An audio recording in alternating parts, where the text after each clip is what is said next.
Hello everyone and welcome back to the channel. Today we're going to be doing a really low-key chatty video around motivation.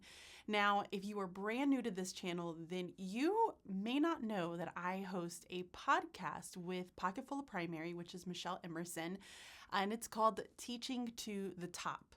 Well, back in September of this year, we did a podcast all around the self-determination theory and what are the three things that might be holding back your specific motivation. And we had this conversation and I loved the episode so much that I also wanted to have a spot here on the channel for it. So we're going to talk a little bit about motivation. What does that look like for us? How can we utilize this understanding and knowledge of the self-determination theory? I know, sounds super fancy. I'm going to get into it, I promise. And how can we use that information to really encourage us to be more motivated around things that we may not want to always do? So I am excited about this. So grab your coffee, grab whatever favorite drink you have, get cozy, and let's just chat about motivation. Hello again, my name is Bridget Spackman. If you are brand new to this channel, I am a staff developer in Central Pennsylvania. So I help to support several different school districts and non-public schools when it comes to training and consulting for their staff in the schools. I have taught kindergarten, 4th grade, 5th grade, and 6th grade, but English language arts is my passion. It is the root of everything that I do. And so bridging literacy is really about helping you to define the support, the structures, and also the path that you need to be taking to really become the best ELA teacher for yourself, but also for your students. So if topics around English language arts and upper elementary really are something that's passionate for you or you're interested about, please make sure to subscribe, hit that notification bell so you can get notified when I upload a brand new video. So let's go ahead and jump on into motivation itself. So what is this idea around the self-determination theory? So self-determination theory basically is really looking at what is that intrinsic and some extrinsic, there's not a ton of extrinsics, but it's more about that intrinsic motivation for wanting to complete tasks that we have to do, and really looking at what are those components that affect our motivation when it comes to completing those tasks. Listen, there are going to be some things that you are totally wanting to do. Like you give me a good craft, I want to do the craft. You give me anything that's like a really big, long project, I start off well, but then I struggle to stay motivated. And so you really have to first and foremost think about yourself when it comes to motivation and the types of tasks that you're motivated with and the other types that you're not motivated with. Answering emails is going to be one that I always struggle with, and I really have to motivate myself when it comes to replying to those emails. So the self-determination theory itself is really a representation of this broad framework for motivation, and it was created in 1985. I'm not going to sit here and tell you that I know everything that there is to know when it comes to motivation, and so we're going to just kind of skip right on through that part and get to the meat of what we want to talk about, because there are really three components that we want to think about when it comes to motivation. The first one that we want to think about is autonomy. The second one is going to be competence. And the third one is going to be relatedness. So autonomy, competence, and relatedness is what really affects our motivation and how we start to approach the tasks that we need to do. Now, I like to talk about motivation right now, and I think this is the perfect time to really bring it back up. And I'm also going to link the podcast, by the way. So if you guys want to check out that podcast and get two people's perspectives from it, definitely go and listen to it because it's an interesting one. But this time of the year is always the struggle for motivation, right? You're tired, you've had a lot to do, the kids might be driving you crazy at school, you've got a lot going on when it comes to the holidays and just so many other things that you're trying to get done. It's just overwhelming, and so you might not be as motivated because you're just counting down the days to Christmas break. That is completely understandable. Or you might be counting down the days to spring break or summer break, whatever it might be. But when we start to go through these really long stretches of time where we're looking for the thing to kind of as our outs, we really struggle to find that motivation. So this is the perfect time for us to have this conversation around motivation and how we can really understand it and utilize it to our benefits. Okay, so now that we've gotten that out of the way, we're going to talk about each of these different pieces of just understanding motivation. So those 3 focus areas. So the first one is going to be autonomy. And so when we think about autonomy is all about offering people choice, right? The moment that you have no choice in anything that you're working on, for instance, maybe your admin has told you, hey, I need you to go and complete this. The moment that we don't have a say in what we're doing, we are not given that choice, that stubbornness starts to come in, right? As soon as your admin tells you, I need you guys to start submitting your lesson plans every single week, and you're like, well, I don't want to write my lesson plans and sit in every week, and I don't need to I've never had to write my lesson plans. And, you start to have this sense of, wait a second, I'm not given any choice in the matter. I'm being told that I have to do this. And as soon as we're being told that this is what needs to be done, our motivation starts to tank. It starts to go down. So one of the things that we like to think about when it comes to autonomy, and if you're not really given a lot of choice, you need to think back and reflect, okay, well, what are the choices that I have when it comes to autonomy in whatever assignment that you're doing?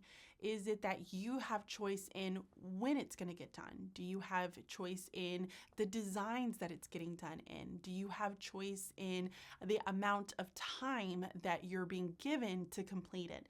And so if we can somewhat flip that idea and that mindset of, oh my gosh, they're telling me to do this, I have zero choice at all in doing this assignment, we can now look at, well, what are the things that I do have choice in? And maybe here's what's going to allow you to build in more of that motivation when you lacked it because you were being told to do a certain task in general. So one of the things that I really want you to consider, and that was kind of the first piece, was autonomy, is that as I start to go through and talk about the other 2 here, think about how this relates to your students.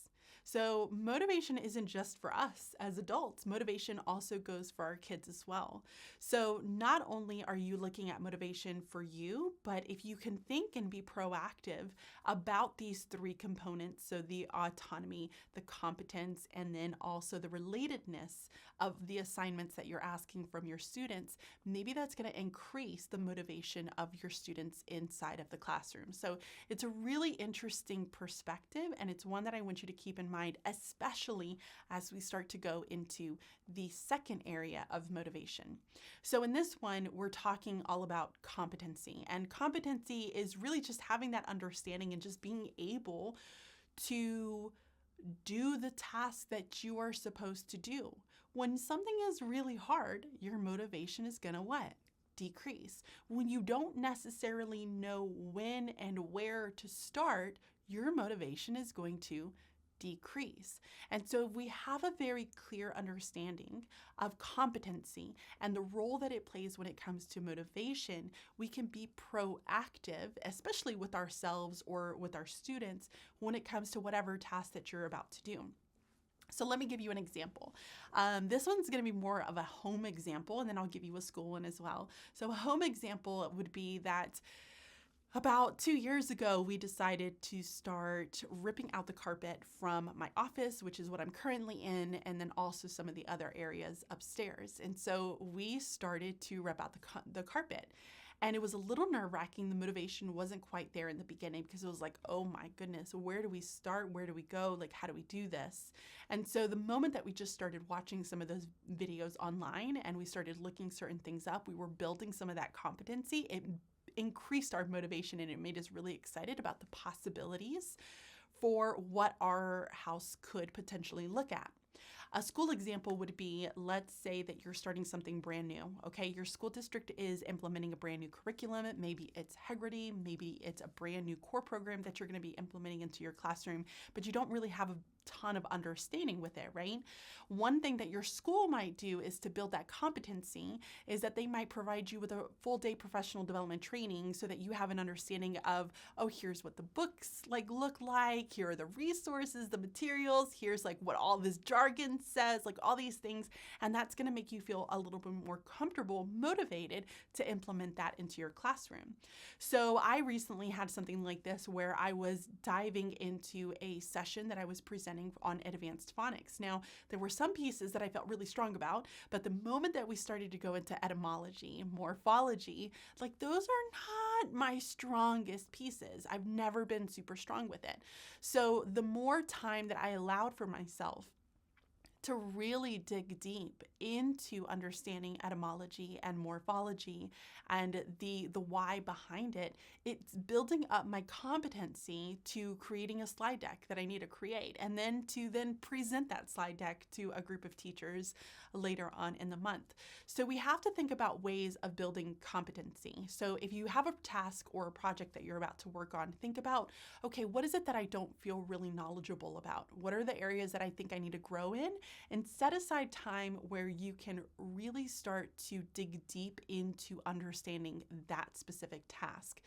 For your students, it's really all about making sure that one, you're breaking down those tasks as small as possible, but then two, you're providing the clear modeling and scaffolding for them so that they feel competent when they go back out and they start to do things independently. The more you practice with them, the more you model things for them and you break things down in those smallest, most attainable skills and strategies, the easier it's going to be for them in the end, and their motivation is then going to increase. The last area that we're going to talk about is going to be relatedness. Now, we think about relatedness when it comes to different things that we're motivated with because we want to understand that big why. We want to know, how is this going to help me with whatever it is that you're working towards, right? We want things to be related to what we're doing, but we also want it to be related by being able to fit in and feel a sense of belonging with others. And so when we think about this area of relatedness, we have to ask ourselves, okay, how is this task going to end up benefiting me in the long run? So autonomy is all about giving choice in the matter and how we approach that task. The competency is having the knowledge to feel confident that we're going to do well in that task. And the relatedness piece is all about, how is that task going to benefit me? How is it going to help me fit in and secure whatever it is that I am trying to achieve by doing this task? And so when it comes to relatedness, it's important to, one, build the why, having a very clear understanding.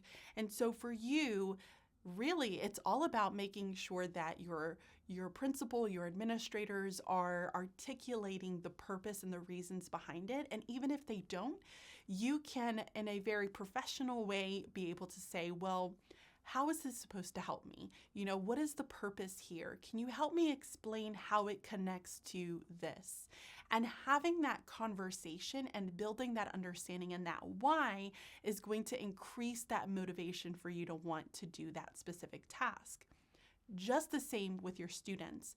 When we're presenting them with different tasks, we want to connect it to how is it going to benefit them as a learner, as they grow, as they start to get career choices, and we want to have those conversations. We also want to build in some of that relatedness in that authenticity piece, right? We want to make it feel as authentic as possible.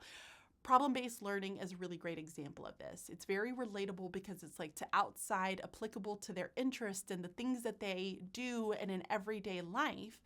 Whereas, just doing a worksheet and filling out multiple choice, the relatedness there is not going to be as significant as you were to build a more problem-based. Now, granted, we can't do problem-based teaching all day long every single day because that is incredibly exhausting, but you can have conversations with your students when it comes to, how does this relate to you? Why is this going to be significant for you? How is it going to benefit you?